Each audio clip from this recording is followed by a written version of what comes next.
灯局发现新建厅舍工程建筑外围鹰架受风力而发生左右摇摆现象，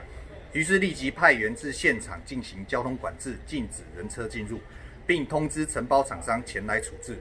而后随风势渐强，南坎路175巷一侧鹰架于是如预期中倒塌于道路上，范围约5公尺宽、50公尺长。